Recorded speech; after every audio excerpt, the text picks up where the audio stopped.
Justthestats, Reggie Johnson, Eugene Morgan coming to you from Love City of Atlanta, Georgia. And Eugene, there is trouble with the Dallas Cowboys right now. And you know what's crazy is the trouble comes right after writing these checks. Dallas wrote a couple of checks, and it took Jerry a little bit too long to write them, in my opinion. Like you should have probably wrote those checks a little bit earlier. Would have saved themselves some money. But you know how they like to wait to the last minute there Yeah. in Dallas, and that's what happened this past time with Dak and CD. They finally get their money, and now you run to the injury issues. They don't really look great, even when he wasn't injured. They're not winning games. You got Micah saying that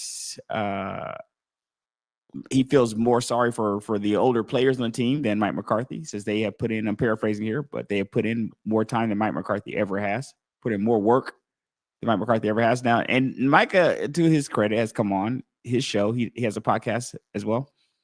And he's gone on to a show and defended those statements, kind of saying, hey, he's a winning coach, a Super Bowl winning coach. I'm not taking a shot at him. I'll just bring up the fact that, he can go to any team and, these other guys can't. I think that the end of the day, what made that situation sound personal with Micah is the than he ever has comment. He added that at the end. More work than Mike McCarthy ever has. And when you say something like that, Eugene, it just sounds like I don't know. If you're like, hey, well, it's more than Eugene ever has, and attach anything to that, you're like, wait, what? Whoa, what?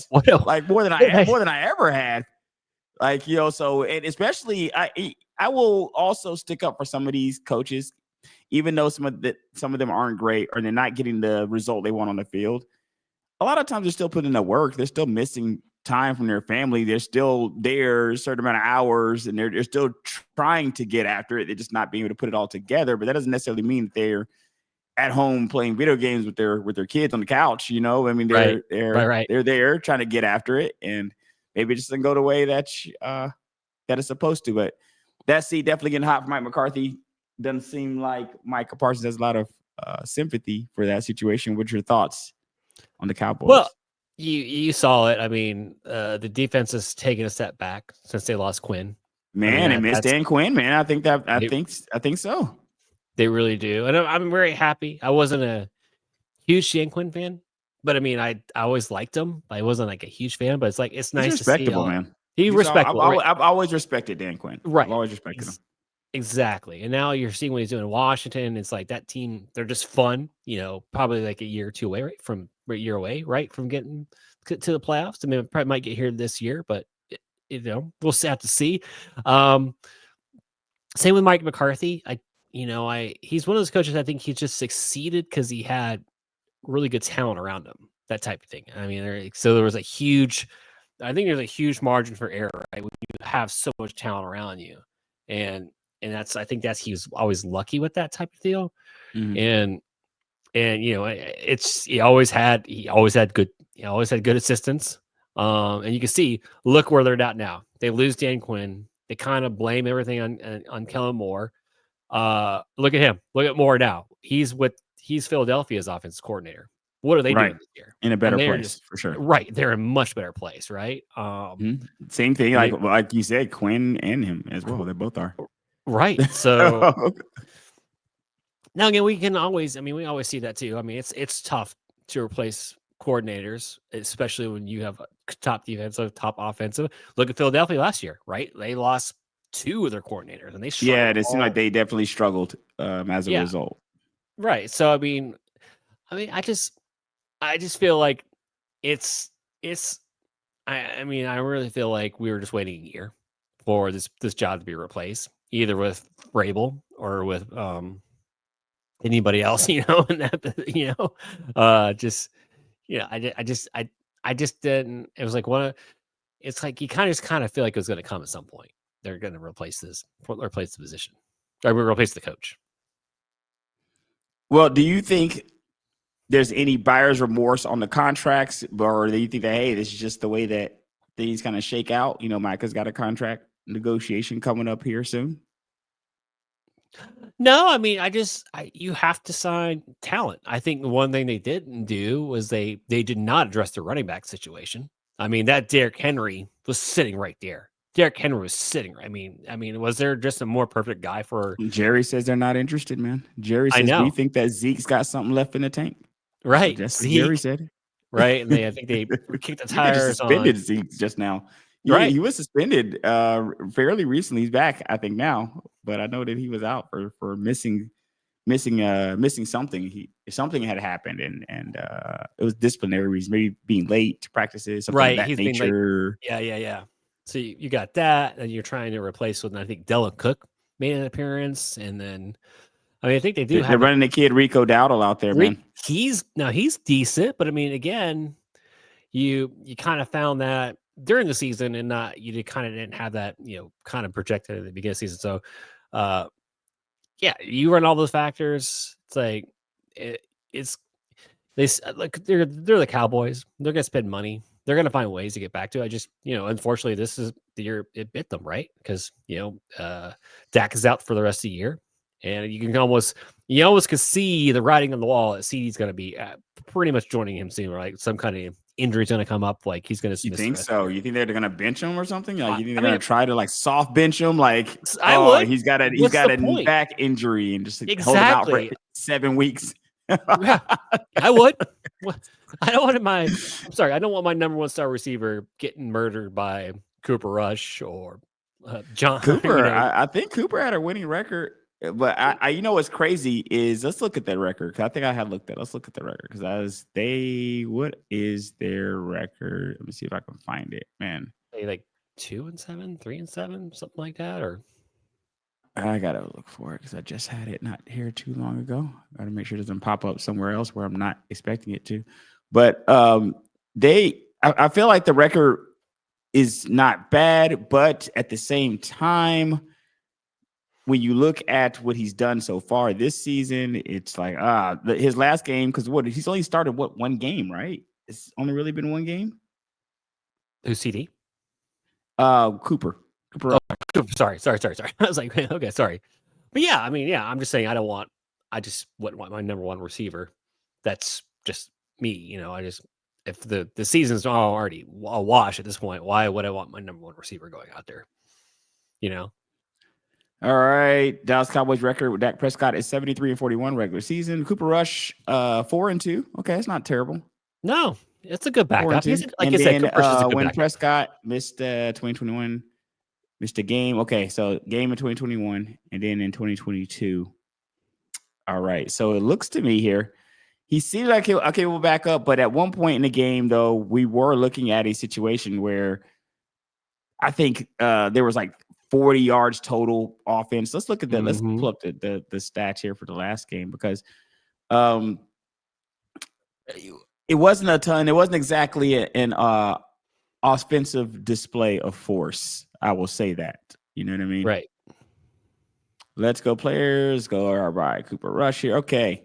It's just so that just so you guys know that I'm not lying here. Let's put this on the screen for people who could see it on the screen. What number do you see next to Cooper Rush there, my friend? It is a 2-digit number to give you to help you out there. There's a Yeah. number right next to Cooper Rush that does not look like it could possibly be accurate. Rico No. Dowdle has more yards rushing. So that number is 45 Yeah. for the audience that can't see. 4-5. So he does have a winning record from what we had just brought up, but 45 yards is still 45 yards, right? It's not setting the world on fire, man. It's not going to do No. it. It's not going to do it. So that's probably why you would bench a CD Lamb, but you just paid him all that money, man, right? Like, I don't recall when Justin Jefferson loses his QBs. He's been running out there. They were running him out there anyway, no matter who's under center out there in Minnesota.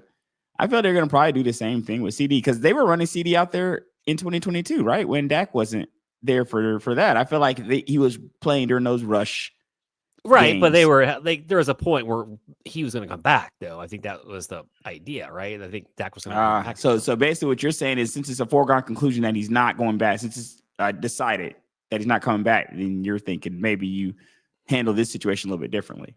I would, yeah. I mean, there's really no way. The record right there is 3-6. There's no way you're leapfrogging any team to get in the playoffs. And what are you leapfrogging to? What, a number 7 seed to play who either wins. Either you're gonna play the Falcons or you're gonna play maybe one of the West Division winners out of that. So in a wild card game, it just doesn't Tough. make sense. It's like just to make the playoffs.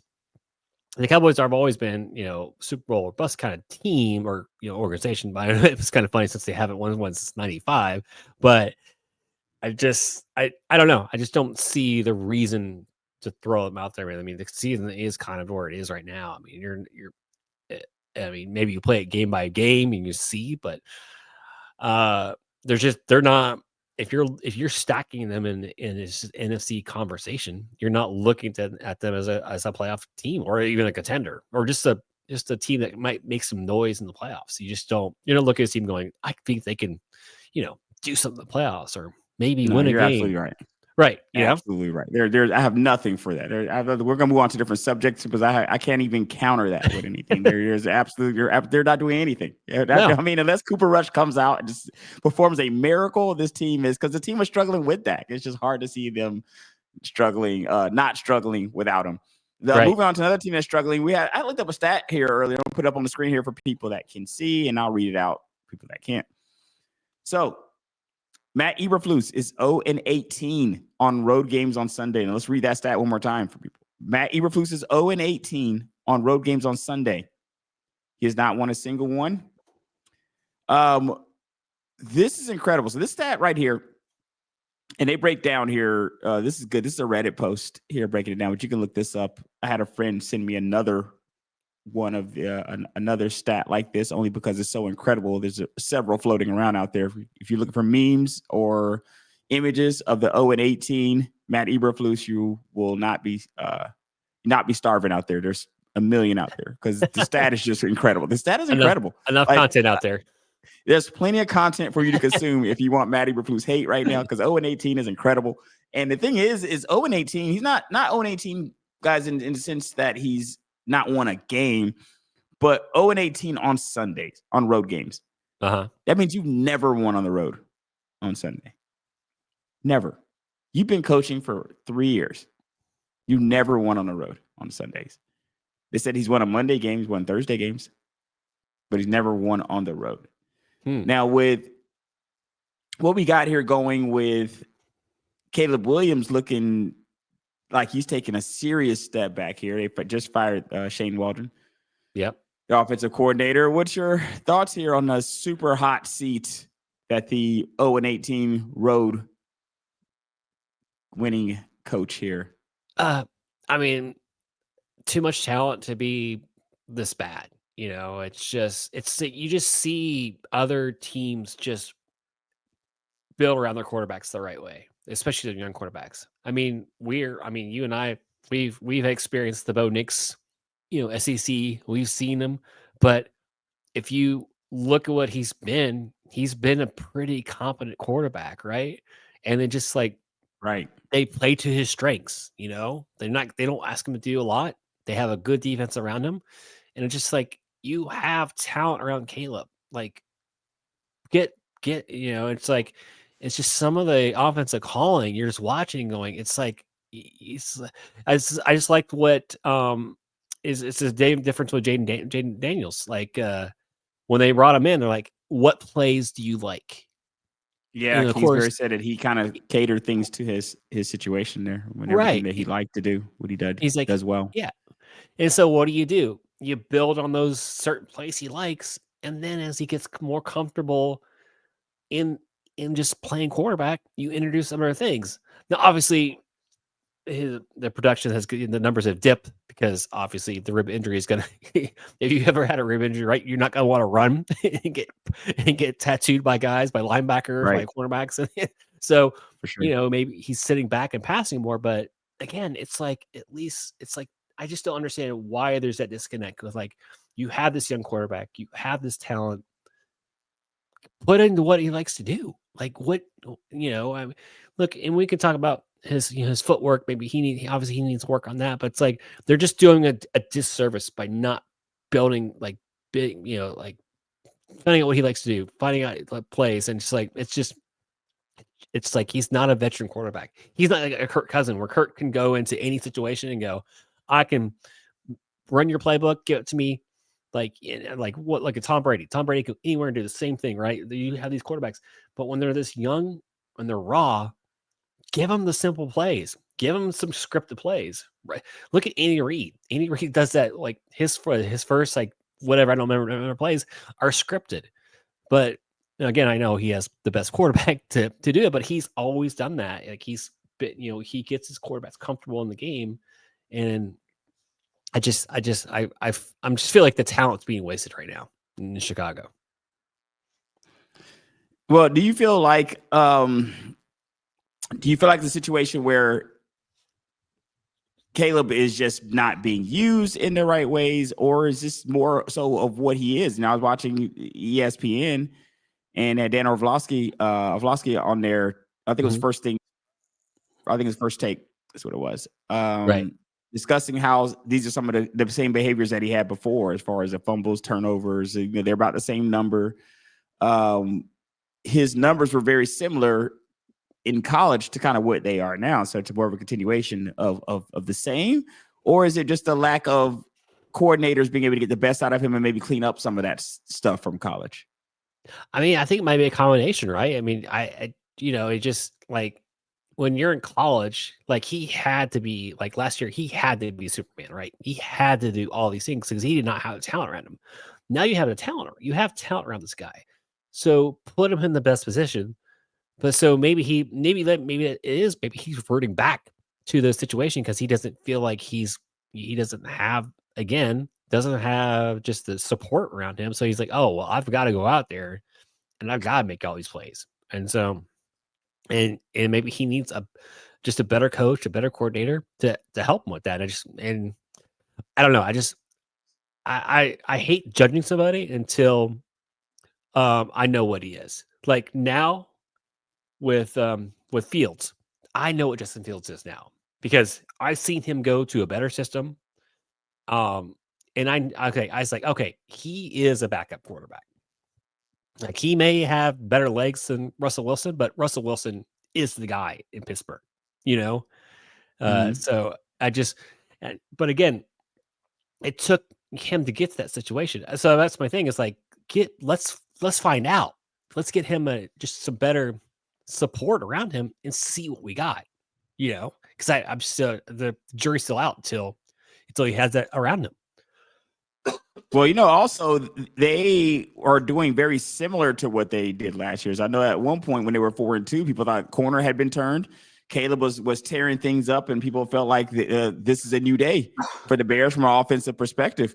And the slippers have seen them come off here the last few games.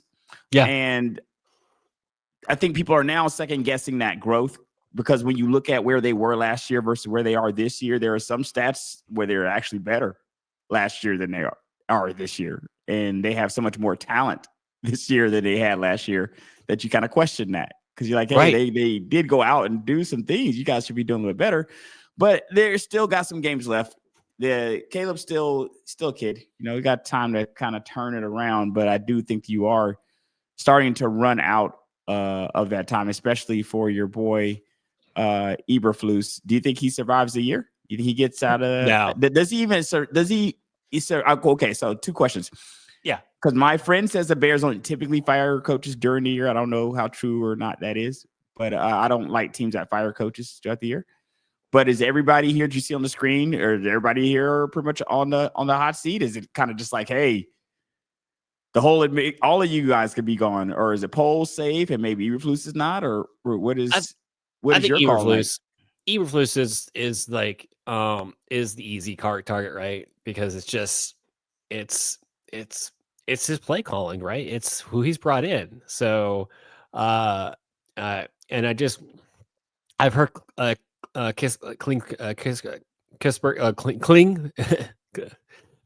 Kisbergy is going to be one of the top.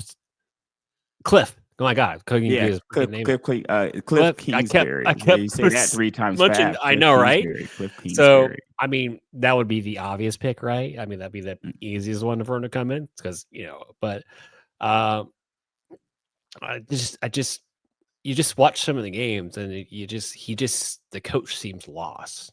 That's never a good Wow, sign. lost. Goodness Just some of the play gracious. calling and so you just I Poole, I think the GM probably, he's not going anywhere because he just built this team. He's like, dude, I gave you a good team. Why can't you produce? Yeah, I agree. I agree. I at least think that we should be able to see what he does with these players, kind of like how Dimitrov stayed around here a little bit in Atlanta.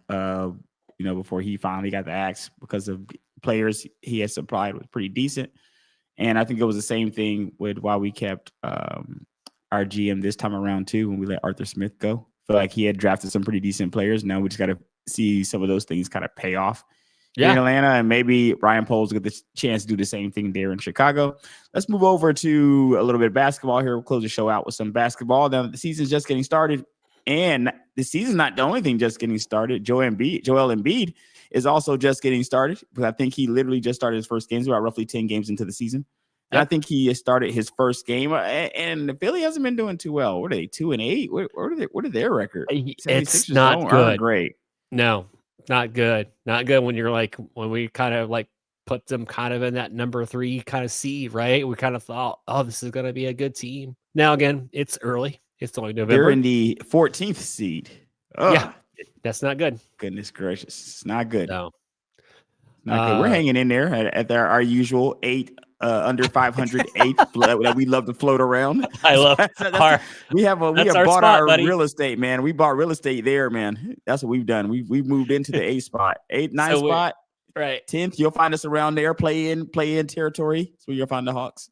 Yeah, we're not in that $1 million mansion. We're not in the below, but No, man. we're kind of we're in No. the starter home still situation like Right, we're always man. been. The kids go to the schools. They just don't live in the same neighborhood. They may not live in the same neighborhoods, but they go to the same Same schools. school I'll tell society. you that. Yeah, it's getting the kind of the same thing with Joel, right? Just playing playing in shape every year, and you just wonder how much longer can he do it? Was he 29 this year? Joel says that he's done too much for the city, man. He was having some issues. He got into it with a reporter. There was a quote about him saying that he's done too much for the city, for all the hate he gets. I'm kind of paraphrasing there, but that was kind of Yep. the quote, the kind of energy he was going with because of some of the hate he was getting, I think, in local media there for missing the games and stuff like that. He's kind of just like, I'm trying to get healthy or not, his perspective. But he is missing Yeah. the games from the fans' perspective as well. I think there is some frustration warranted there. Right, because he played the Olympics. I mean, he didn't have to. Correct. The fans want to see that. The fans want to see you over there playing in the Olympics and not playing here at Right, all. exactly. That's never a good sign. Because I think, if I'm not mistaken, everybody that's played in the Olympics besides him is currently playing in the NBA. Or is at Yes. least, Yeah. I yeah, don't recall any of them at least have started, even if they're not playing every game. They've at least been started. Like, I been think Joel been is just getting started. right, right. So, so I guess what has he done for the city? MVP is that his? That's what we're saying he's done, right? I mean, what I else mean, is? I guess so. I guess I so. mean, He said is he's that done a lot for the city, man. right? So, I don't know. I'm just slightly I'm really. I mean, now because you have Maxi's out, so you're obviously you're going to try and rely on him and Paul George. It's kind of like what I thought might happen, but I was like, oh, I thought maybe this team would just be different. Just I thought it had a great offseason. I love the Paul George signing. Thought they had, some good veterans. I just thought they had a good offseason. And it's just like, it's still all hinges on him. And who knows, maybe this is a different conversation. Obviously in February or March, when he's probably playing that MVP. But yeah, it's just, as a Sixers fan, you just got to be getting tired of the kind of that Groundhog Day effect, just again and again, the same thing happened over and over again. Well, Embiid says that he has done way too much for the city to be treated like this. And he was talking about, kind of the hate that he was getting and the criticism for not wanting to play. He went on to explain that he has put himself at risk for the city by playing through injuries. including broken fingers and a broken face twice. Embiid said, "I came back early with the risk of losing my vision." He did it for you, Philadelphia. He did it. He did it for you. That's what he's Ah, saying here, right? Yeah, I mean, that's what he's saying. I put it on the line for you, Philly. You don't love me. You don't love me sitting on the bench over here. Now I feel like if you are, there's nothing more frustrating than having a great player in your city that is not playing, because it's got to yeah, be more frustrating than not having a great player at all. If you don't have a great player at all, then it is what it is. Your team's doing the best they can out there, even if right. they suck. They're just doing the best they can. They're running that Exactly. team out there. Having a great player that's sitting on a sideline and you're seeing the guy in street clothes every time you you go out there with the buddies, the friends, the wife, the date, whatever you're going out there with. Yeah, yeah. Your guy's not running up and down the court. It can be devastating, because it's kind of like that's going to devastate your team. Usually those players in these cap leagues are making a lot of money for a reason, and when they're not out there, it's a detriment not only to the play on the court, but to the salary cap, the payroll. Yeah, and you just gave him an extension. You just gave him an extension A as well. significant one, a Yeah, significant extension. He's making like $60 million a year or something like that. Man, right. it's incredible. And here you and the thing is too, in baseball, like Bryce Harper, like he had Tommy John surgery, and the guy was like, "Oh, he's not coming back until like July," and the dude comes back like in like I think it was a March or April. It's like that's Philly fans. They love that. That's their guys that just come back and want to play for the city. That's they really. I mean, that's that city, man. So it's just I- it's just yeah, I've always I enjoy Joel. He's a fantastic player, but just some guys just don't get it and don't they just have that tunnel vision and just don't understand why fans are upset, especially the city they're in, you know? Yeah, and I can get the frustration because these athletes are human, so I do get that it can be frustrating, especially if you feel like you are going through all kinds of rehab. Because I don't know if you've watched the rehab process for some of these athletes. It's incredibly, it looks tough, looks mentally tough to have to go through.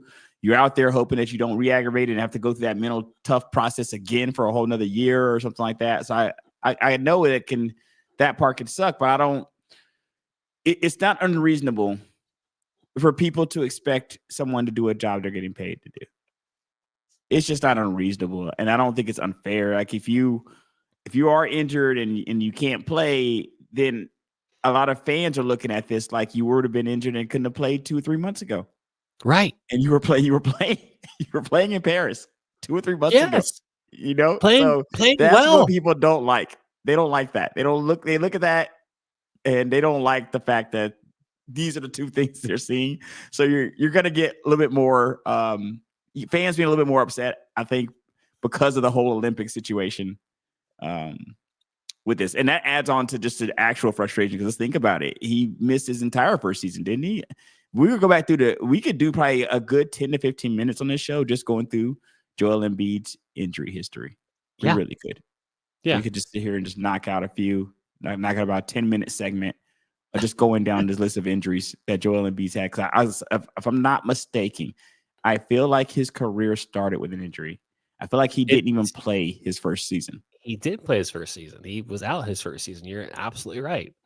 It's not like Kawhi. Like Kawhi left the Olympics, and we knew he was starting the season. Like there's no way you look at Kawhi going leaving the Olympics. And Kawhi's been He'll able to put be together some of those chips in that time too, right? That would have helped Joel right. Embiid's case a ton if he was able to have somehow in the time that he was playing put together a couple of chips here and there for the city.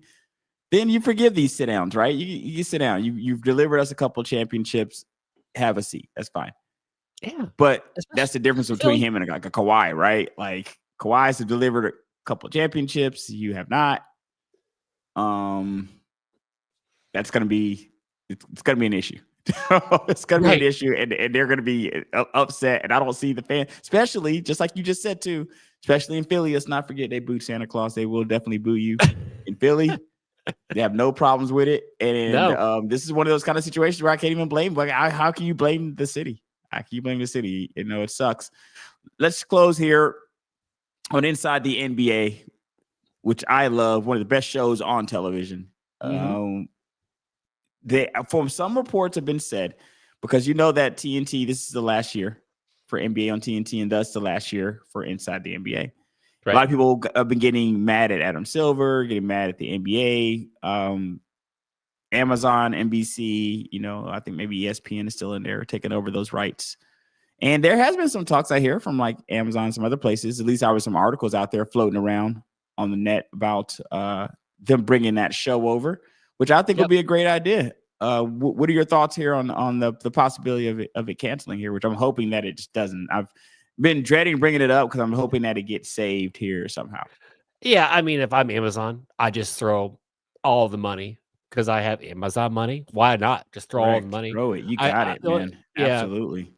I mean, Ernie's the only one I think is kind of like he's very loyal to TNT because his dad worked there. So I hear he's very loyal. So I think he might be the only one that didn't come along. But I mean, if you could just keep at least Kenny and Charles. I mean, I You love need Shaq. two out of the four, man. At You least need to two out get of the you need to get four. you needed two out of the four somewhere in there, right? Two Right. out. Even if you add two and put one or two with them, if you can at least do that, you're gonna need at least a couple of guys, I'd Right. imagine. And I think you're right. Just when you go to Kenny and Charles, that's just going in order of join. If you don't go Ernie, you're just going in the order like Shaq is the last to join. It was Kenny and Charles were on here for a significant amount of time before Shaq Right. got on here. Right. So And if you could get that would be a coup. I hear if that doesn't happen, then Charles Barkley would be open market, say he could fetch up to about 20 mil a year, depending on who locks him down if he decides to go somewhere. yeah, like I said, Charles, he's a smart guy. So he's gonna say things that are gonna like, oh, I'm retiring at the end of the year. And he's walked that back since, right? And he said, Yeah. oh, maybe I'll stay with TNT and I'll do hockey. Um, and it's one of those things like why it's like just why can't they still just do it on TNT? I mean, I don't need the games per se. They could just bring them in when the game's over. It just they're it's it's like I just don't, maybe I mean, I guess maybe they would lose that because it's like now people have to switch over to another channel, but just just Amazon, just throw money at them, throw money at Charles, and Charles just say who do you want to come? Because you're right, it's one of the best shows. It's everyone has tried to emulate it and has got it all wrong.